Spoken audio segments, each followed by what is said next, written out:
partir do verso 7. Tiago 5, 7.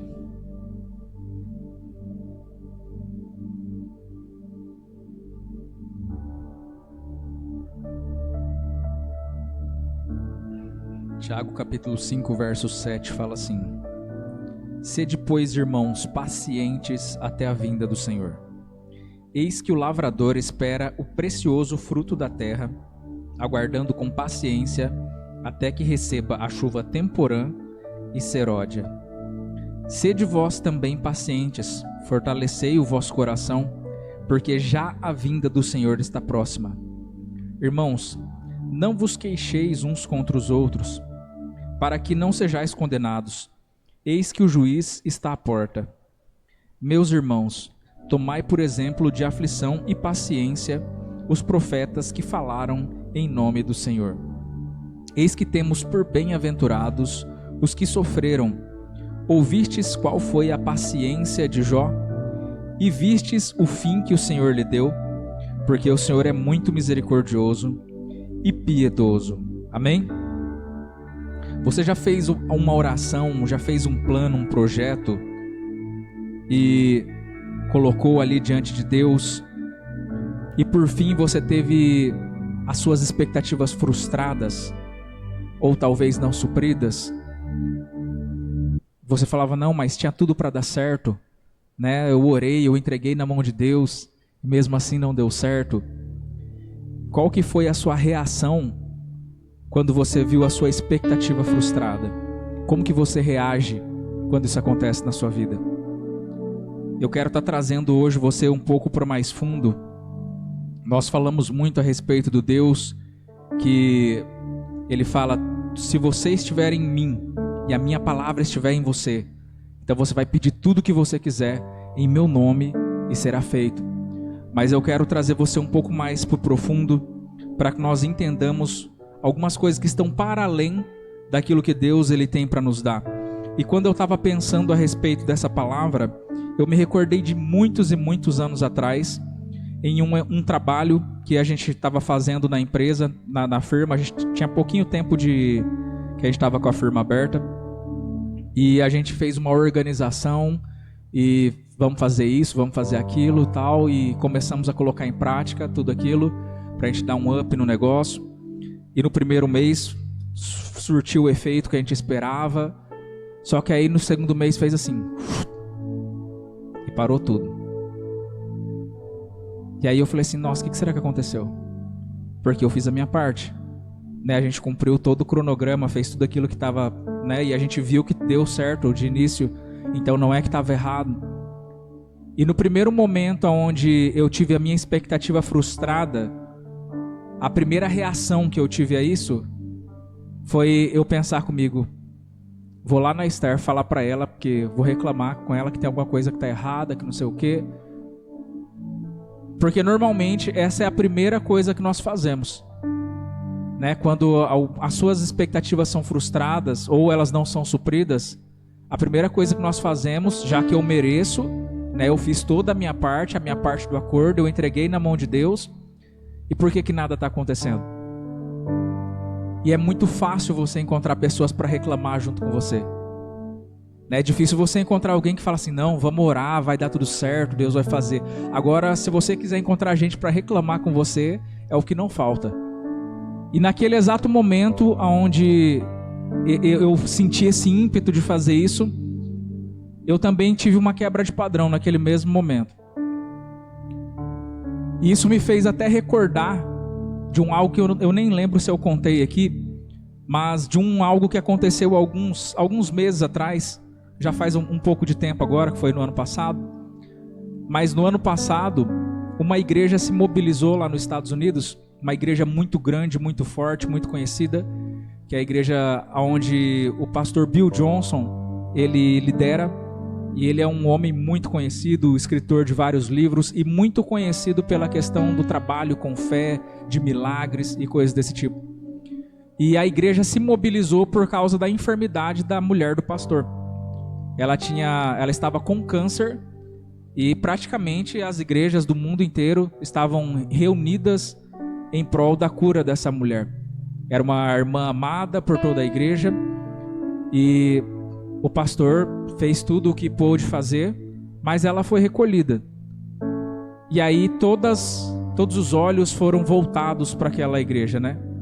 Todas as pessoas queriam saber o que esse pastor que já curou tantas pessoas, que falava tanto a respeito de fé e de milagres, agora o que ele ia falar em cima do púlpito depois que a própria esposa dele morreu alguns dias atrás e que Deus não respondeu a oração ou supriu as expectativas que a igreja tinha feito. E quando ele subiu no altar, a primeira coisa que ele falou foi assim: essa é uma ótima oportunidade de eu adorar verdadeiramente ao Senhor. E foi a mesma coisa que eu fiz, só que isso eu fiz há muitos e muitos anos atrás. Quando eu tive esse ímpeto de começar a reclamar, ou de procurar alguém para reclamar junto comigo, eu pensei, eu vou fazer o contrário disso. Eu vou começar a agradecer a Deus, como se aquilo que eu tivesse pedido já tivesse acontecido.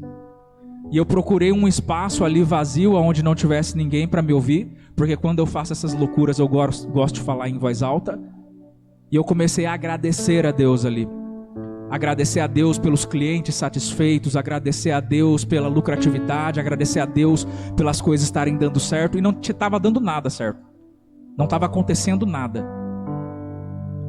Só que o que nós precisamos entender, e isso me faz até recordar de uma pergunta que há algum tempo eu recebi de uma mulher que eu atendia, e ela falou assim para mim: por que eu oro tanto pelo meu marido, né, para que Deus mude aquilo que tem de errado nele, coisas que inclusive são pecado e que vão contra a palavra de Deus? Por que Deus nunca muda? Eu falei para ela assim: porque tem muita coisa que o seu marido faz e que isso gera uma reação em você que precisa ser tratada ainda. Então ele acaba ainda sendo um instrumento de Deus, porque ainda em você tem coisas que precisam ser trabalhadas. E é sobre isso que eu quero falar para você. Você percebeu que nós fizemos uma leitura aqui de Tiago, e eu gosto muito do livro de Tiago, porque o Tiago ele é muito prático. Ele não tem teoria, ele não tem filosofia, é pronto e acabou. E ele fala a respeito dessa questão dessa esperança. Ele fala a respeito da paciência que muitas das vezes nos falta. Por quê? Porque nós temos pressa. Eu quero que as coisas aconteçam no tempo que eu quero que aconteça e do jeito que eu falei que tem que acontecer. Só que o que nós não levamos em consideração é que a pressa é minha, Deus não tem pressa. E muitas das vezes o fato dele burlar aquilo que eu estou pretendendo fazer, até porque muitas das vezes tem tudo para dar certo, é uma forma dele estar trabalhando em mim. Porque quando você me vê agindo com pressa, ocupado, ou talvez nem ocupado, preocupado com uma coisa que nem aconteceu e eu já estou sofrendo como se tivesse acontecido, né? O negócio nem deu errado e eu já estou morrendo como se tivesse dado. E muitas das vezes o que Deus ele está tentando fazer é nos chamar a atenção, assim como o Tiago fazia aqui com essas pessoas, falando assim: tenha paciência. Sai lá do futuro e volta aqui para o presente. Enquanto você está no seu desespero, enquanto você está na sua ansiedade, pensando a respeito do que pode acontecer, do pior que pode acontecer, você está deixando de viver a graça do momento presente. Você está deixando de participar daquilo que Deus está distribuindo no aqui e no agora. É literalmente a mensagem que Jesus ele expressa para Marta, irmão de Lázaro. Marta, Marta, você está muito preocupada. Só que só tem um problema. Você está pensando em coisas que não são importantes, sendo que aquilo que é o mais importante, você está perdendo.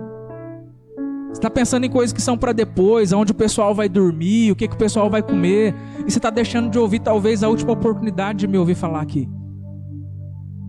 Então quando nós fazemos esse exercício de nos preocupar, de viver com pressa, você percebe que a pessoa que ela está apressada, ela está vivendo num nível de inconsciência. Eu falo isso com propriedade porque eu já fui muito apressado, hoje eu sou menos. Mas nessas pressas que eu já vivi na minha vida, 2 delas geraram um acidente de moto. As 2 vezes que eu sofri um acidente, eu estava com muita pressa. Porque quando você está com pressa, você já está atrasado. Você está correndo atrás do prejuízo, né? Então, estragado já está, não tem mais como arrumar. E aí você pensa que se você correr contra o tempo, você vai conseguir reverter alguma coisa. Só que o final sempre é prejuízo. Porque nesse estado de inconsciência, você corre porque você fala, estou atrasado para ir para a igreja. Aí você corre, na hora que chega no carro, esqueci a chave do carro. Aí você corre, na hora que você chega na igreja, esqueci minha Bíblia. Você sempre deixa alguma coisa para trás. Por quê? Porque na minha pressa, eu simplesmente observo o meu objeto de desejo, qual que é o lugar onde eu preciso chegar, e eu esqueço de tudo aquilo que está na minha volta. É por isso que na volta, é por isso que na pressa eu atropelo, eu sou atropelado e tudo pode acontecer. Porque eu não estou vendo nada que está acontecendo à minha volta. E quando nós falamos a respeito desse estágio de inconsciência, é aqui que eu quero que você entenda onde eu quero chegar. Porque hoje, nos tempos que nós vivemos literalmente na época da distração. Nós acabamos de comer hoje ali na casa do pai da Esther, na mesa. Na hora que o pessoal acabou de comer, cada um pegou seu celular. Falei, meu Deus do céu. As pessoas não têm a capacidade de ficar 1 minuto sem fazer nada, que elas precisam de uma distração. E nós estamos vivendo hoje uma época onde o tempo das pessoas é mais caro do que o dinheiro. Eu participei de 2 tempos do marketing digital. No primeiro tempo a gente comprava baratinho para aparecer para as pessoas. Hoje em dia está cada dia mais caro, porque as pessoas não têm paciência. Antes de você dar o recado, a pessoa já passou. E você percebe que isso acaba trazendo para nós essa perca do nosso presente, de estar aqui, de entender aquilo que Deus está querendo falar para mim. Sabe, muitas das vezes o inimigo ele não quer te impedir de vir para a igreja. Ele só quer que enquanto você está aqui, você fique pensando em outras coisas. Você percebe que Deus ele é incisivo em nos dizer que buscar-me-eis e me encontrareis quando me buscardes de todo o coração. Ele fala, se você bater, vai abrir. Se você me buscar, você vai achar. Só que não de qualquer jeito. Não é de qualquer maneira. Não é batendo cartão. E nós cantamos que nós queremos a presença de Deus e tal. Só que muitas das vezes a forma como nós estamos demonstrando que nós queremos, nós não queremos tanto assim. Porque, tipo, eu vim e estou aqui esperando Deus. Só que Deus, ele não vai revelar. Ele não vai se revelar para mim. Eu sempre digo que Deus, ele grita as suas verdades, mas ele sussurra os seus segredos. Então tem coisas que só quem está muito perto vai conseguir ouvir. Tem verdades que estão expressas na palavra de Deus e que quem nem é crente vai entender, vai saber. Mas tem coisas da parte de Deus que só quem anda junto com ele vai saber. Vai entender o que está acontecendo.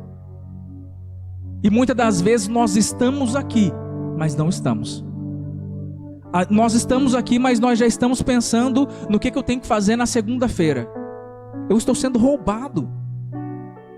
Eu já estou pensando no que eu tenho que fazer quando sair daqui, que eu tenho que ligar para o fulano, que não sei o que e tal. Eu estou sendo saqueado no meu tempo. Então você percebe que nós estamos vivendo uma época onde o inimigo ele menos precisa trabalhar. Porque ele não precisa de fazer muita coisa. Ele não tem mais medo de você vir para a igreja ou não vir. O que ele precisa é simplesmente fazer com que você se lembre de coisas que vão fazer você ficar voando. Isso não é uma coisa para agora. Eu falo que hoje é mais porque nós vivemos na época da distração. Mas você lembra que lá em Isaías, ele já falava assim, vocês me honram com a boca de vocês, mas o coração de vocês está longe. Ou seja, vocês falam, vocês cantam bonito, vocês se vestem bonito e fazem tudo aquilo que a liturgia manda. Mas o coração de vocês eu já não encontro mais. O que é isso, Júnior? Isso é a mesma coisa que a pressa faz. Tirar da minha consciência. Me tirar do lugar onde eu deveria estar. Do lugar de onde eu nunca deveria ter saído. Eu nunca posso me esquecer que a pergunta que Deus faz para Adão quando ele chega lá no Éden, não é o que você fez, é onde você está. Porque o problema não é o que eu faço, porque Deus é misericordioso, como a gente acabou de ler aqui. Deus, ele é misericordioso para me perdoar, mas o problema é onde eu estou. Porque dependendo do lugar onde eu estou, eu não quero ser perdoado. Eu não quero mudar a minha rota. Essa que é a questão, é Mateus 6,6, é entrar na presença de Deus. Essa é a incapacidade de estar consciente. E isso acaba inibindo o desfrute da nossa graça individual. Quando o Tiago ele fala aqui, a partir do verso 7, a respeito de paciência, e você percebe que ele repete essa palavra várias e várias e várias vezes, nós precisamos entender que a paciência não é esperar. A paciência é o como eu espero. Porque Jesus ele fala assim, a palavra de Deus fala assim: esperei com paciência no Senhor, e Ele inclinou para mim os seus ouvidos. Então esperar é uma coisa, esperar com paciência é totalmente diferente. Você pode esperar ansioso, você pode esperar bravo, ou você pode esperar com paciência. O que é paciência? É a capacidade de estar em paz. É aquilo que você faz enquanto você espera. A pessoa que ela tem a capacidade de esperar em paz, ela consegue desfrutar do momento. Ainda essa semana eu conversando com uma pessoa que eu atendo, e ela falando de uma situação extremamente complicada que ela está passando. Já não basta que ela está divorciada, e ela precisou viajar para resolver um problema financeiro que ela ainda tem com um ex-marido dela. E os dois foram no mesmo carro e chegaram lá, descobriram que eles caíram num golpe já de muitos anos. Ou seja, complicadíssima a situação. E aí quando eles estavam voltando para casa, sem conseguir resolver nada, aí ela olhou para o lado, e eles moram numa cidade litorânea, né? E ela falou assim: vamos parar na praia.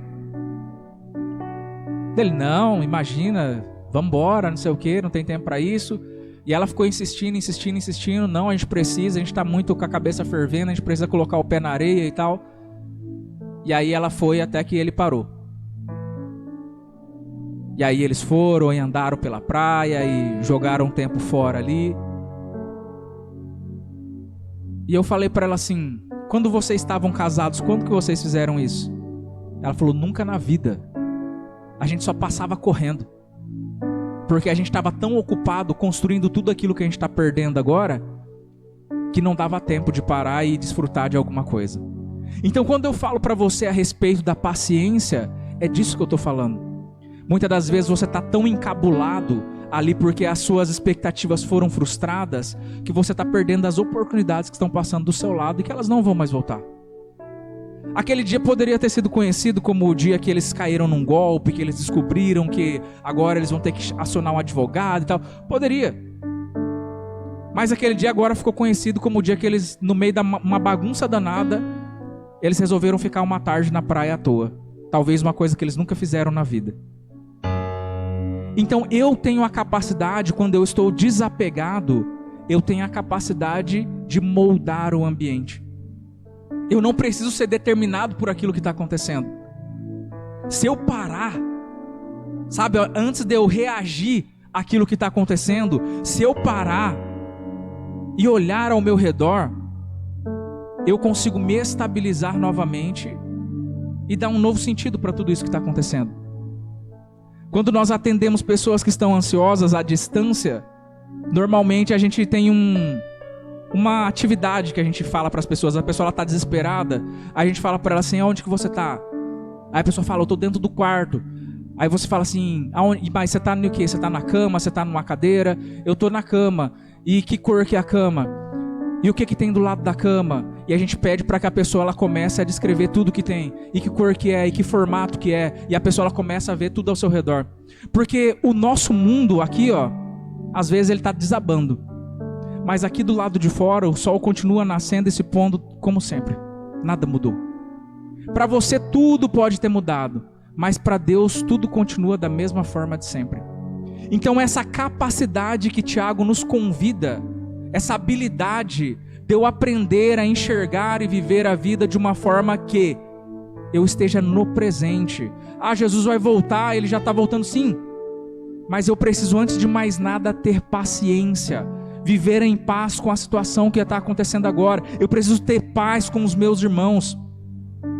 E você percebe isso, que é uma coisa tão recorrente na palavra de Deus, que quando nós olhamos lá para o povo hebreu, por exemplo, eles estavam exatamente nessa mesma dinâmica que eu falei aqui. O povo passando lá pelo deserto. Eles estavam simplesmente observando seu objeto de desejo. Eu quero chegar na terra prometida. Mas o que Deus queria em contrapartida? Eu quero fazer de vocês uma nação de reis e sacerdotes. Enquanto eu estou querendo uma coisa efêmera, enquanto eu estou querendo uma coisa que é passageira, Deus está querendo mudar totalmente, transformar totalmente a minha vida. E muitas das vezes esse não que você está recebendo é uma das formas de estar trabalhando isso. Muitas das vezes essa demora, muitas das vezes esse algo que se tornou mais extenso do que era, é uma forma de eu estar sendo testado e aprovado para que eu consiga chegar lá do jeito que eu tenho que chegar. É difícil muitas das vezes nós olharmos para isso e ver se tem alguma coisa boa nisso. Só que quando Tiago ele nos convida a olhar com essa perspectiva, é como se nós estivéssemos saindo dessa questão da humanidade, do que é visível, e eu começasse a olhar para princípios que são transcendentais.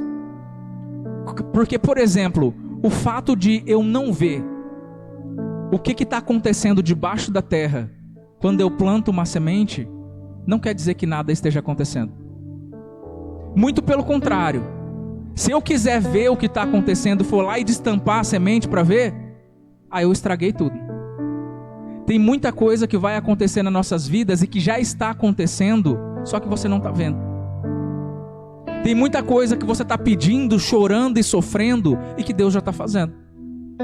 Só não está aparecendo do jeito que você queria que aparecesse.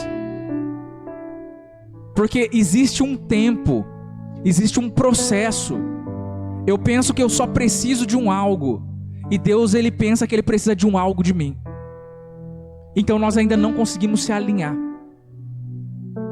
E nós estamos aqui cavando ali para ver se a semente não germinou ainda. Deixa eu tampar de novo. Depois daqui a pouco eu estou descobrindo de novo. Porque eu quero ver acontecer. Se eu não ver, para mim não está acontecendo. Só que nas coisas de Deus não são assim que funcionam. A quebra de expectativa, quando nós vivemos essa quebra de expectativa que eu comecei falando aqui com vocês, ela só tem duas possibilidades. Ou ela vai me gerar fé, ou ela vai me gerar ansiedade. Eu posso começar a reclamar porque as coisas não aconteceram do jeito que eu queria, ou eu posso ser trabalhado na minha fé e me perguntar o que Deus ele ainda está requerendo de mim. O que está acontecendo e que eu não estou enxergando, e que talvez ainda é melhor do que aquilo que eu estava desejando. Então, se você parar para pensar, até o antídoto da ansiedade é a fé. Porque a fé é a certeza daquilo que você espera e a convicção daquilo que você não vê. E na minha ansiedade eu quero ver aquilo que nem existe ainda. Então é o oposto da fé. E para que a gente esteja fechando isso daqui, lá em Tiago, agora no capítulo 1, olha só o que ele vai falar com relação a essa palavra que nós estamos explanando aqui. No capítulo 1, no verso 2, para ser mais direto, ele fala assim, ó: meus irmãos, tende grande gozo quando cairdes em várias tentações, sabendo que a prova da vossa fé produz paciência. Então o fato dele estar exigindo de mim um pouco mais de paciência, exige também, por um outro lado, que eu trabalhe a minha fé.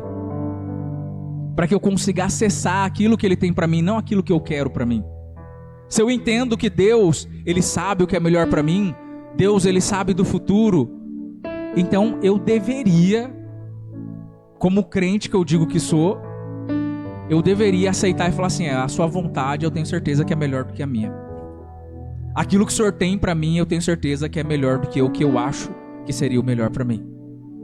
Então eu escolho ter paciência. Eu escolho viver em paz e desfrutar do tempo atual, ao invés de ficar correndo desesperado, tentando fazer as coisas com as minhas próprias mãos. É isso que Tiago está tentando explicar para nós aqui. Então nós, a partir de Tiago 1, no verso 2, você entende que nós não crescemos quando tudo está conforme nós esperamos. Nós crescemos quando as coisas não estão conforme nós esperamos.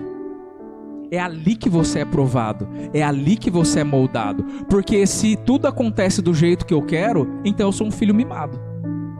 Eu nunca vou ter um aprendizado, é o que o pastor William acabou de falar aqui. Se você dá tudo que o seu filho quer, ele nunca vai aprender a fazer nada. Ele nunca vai ser independente. E se tem uma coisa que Deus não tem, é filho mimado. Então nós precisamos hoje, a partir de agora, a partir desse entendimento, olhar para a nossa própria vida e começar a desacelerar. Desfrutar da espera, entendendo que Deus, Ele fala para mim assim: eu vim para que vocês tenham vida e a tenham em abundância. Ainda essa semana a Esther estava falando comigo a respeito de Apocalipse, não sei o que. Eu falei para ela, cara, João fala assim, a vida eterna é te conhecer. Sabe, eu não quero saber o que é, o que vai ser depois, e eu sei que tem pessoas que adoram esse tipo de coisa, mas eu quero saber do que Deus tem para mim agora. Eu quero saber do propósito que Deus tem para me realizar aqui agora. Ah, mas depois vai para o céu, depois vai descer, depois o que vai acontecer? Eu não quero nem saber. Eu estou desfrutando da vida que Ele confiou para mim viver agora. Se a vida que Deus tem para mim é uma vida abundante e eu ainda não cheguei lá, então eu ainda estou deixando a desejar no aqui e agora. Por que eu estou pensando ainda em futuro? Ansiedade, desnecessário. Eu tenho que estar me perguntando, Deus, o que está faltando ainda para mim viver essa vida aí que o Senhor falou? Eu não fiz nem o pacote básico ainda e eu estou querendo saber de coisas que não me competem. É para isso que Deus Ele tem nos chamado. Ele tem nos chamado para que nós vivemos num reino do aqui e do agora. O reino de Deus já foi estabelecido a partir da morte do Cristo. Eu não digo que não tem céu, tem céu. Mas muitas das vezes nós queremos mais o céu e nós vamos se desencontrar, porque é o tempo em que Deus está vindo para a terra, nós estamos indo para o céu. Quando o nosso desejo deveria ser a presença de Deus. Sabe, Ele fala assim, eu vou vos preparar lugar, porque para que onde eu estiver, vocês estejam também. Então a questão não é o lugar, não é geográfico. Ele fala, o reino de Deus está dentro de você. É esse o lugar que nós precisamos trabalhar. É esse o lugar que nós precisamos almejar. Qual que é o lugar, Júnior? É esse lugar que a Esther aqui incitou. Entrar no seu quarto, fechar a porta sobre ti. É esse o lugar que eu quero almejar. Nós precisamos ter a mesma concepção que Moisés teve. Porque Moisés não entrou na terra prometida, mas ele foi o único que falou com Deus na face a face. Você quer mais do que isso? Pode ficar com a terra prometida. Eu quero estar na presença de Deus. É isso que ele entendeu e que ninguém mais entendia. E é isso que Tiago ele tem nos confiado através dessa palavra. Nós precisamos entender que a fé, o Tiago ele é conhecido por ele falar assim, me mostre a sua fé teórica, sem obras, que eu te mostro a minha fé através da minha forma de viver. Eu te mostro a minha fé através do meu comportamento. A minha fé não é o tanto que eu oro, não é o tanto que eu faço vigília. É a forma como eu tenho vivido, é a forma como eu reajo aos meus problemas, é a forma como eu lido com a minha família, é a forma como eu lido com os meus pacientes, é a forma como eu lido com os meus clientes, com os meus irmãos, com os meus pais. É aqui que eu estou demonstrando a minha fé. Porque é muito fácil eu chegar aqui e colocar a minha roupinha de pastor e falar para vocês que eu sou perfeito. Mas pergunta para quem está na minha casa quem eu sou de verdade. É ali que você vai descobrir. Então o convite que Deus tem para nós é para que nós venhamos a viver essa paciência, para que nós possamos desfrutar dessa paz que Ele tem para os dias atuais, para o aqui e para o agora, sem distrações, sem precisar ficar tendo motivações para que eu possa continuar o meu dia. Eu preciso ter nossa, se eu não tiver a minha bebida, se eu não tiver o meu cigarro. Que vida terrível é essa que você vive? Você precisa ficar se dopando? Tem alguma coisa muito errada, você está fugindo do que o tempo todo? Né? Eu tenho que ter alguma coisa para me tirar da realidade. Eu tenho que ter um virtual ali, porque a minha vida é tão ruim que eu não dou conta de encarar ela. Tem alguma coisa que precisa ser resolvido aqui. Se Tiago ele me chama para o presente, mas eu não quero estar no presente, eu quero estar em outra dimensão, então tem alguma coisa que está muito errada no meu presente. Eu preciso conhecer a Jesus. Eu preciso conhecer esse que fala assim: vinde a mim, você que está cansado, você que está oprimido, eu tenho alívio para você. Sabe, você não precisa de mais uma rede social, você não precisa de mais amigos, de mais curtidas, você não precisa de mais um gole, você não precisa de mais um medicamento, você não precisa de mais uma droga. Vinde a mim, eu resolvo os seus problemas. É essa mensagem que o Cristo nos traz. Lá em Isaías 43, no verso 19, ele fala assim: ei, eu estou fazendo uma coisa nova, será que vocês não percebem? Não tem uma palavra mais própria para a nossa época. As pessoas estão tão distraídas que elas não percebem. Nós não percebemos, Deus. E aí, que diferença que tem dos tempos de Noé? Porque nos tempos de Noé as pessoas casavam-se e se davam em casamento, comiam e bebiam, até que a arca fechou a sua porta e eles nem perceberam. Eles estavam muito distraídos com a vida deles. E eles não estavam olhando para quem eles deveriam olhar. Então o convite que Deus ele nos faz hoje é para que nós paremos de ficar olhando a nossa vida com as nossas próprias perspectivas e nós comecemos a viver por aquilo que Ele tem nos falado, não por aquilo que nós temos visto. Tá dando tudo errado. Tá dando tudo errado por quê? Porque não está acontecendo do jeito que eu quero. Mas e se estiver acontecendo do jeito que Deus quer? Continua sendo errado para você? Eu gostaria de pedir para que você ficasse de pé.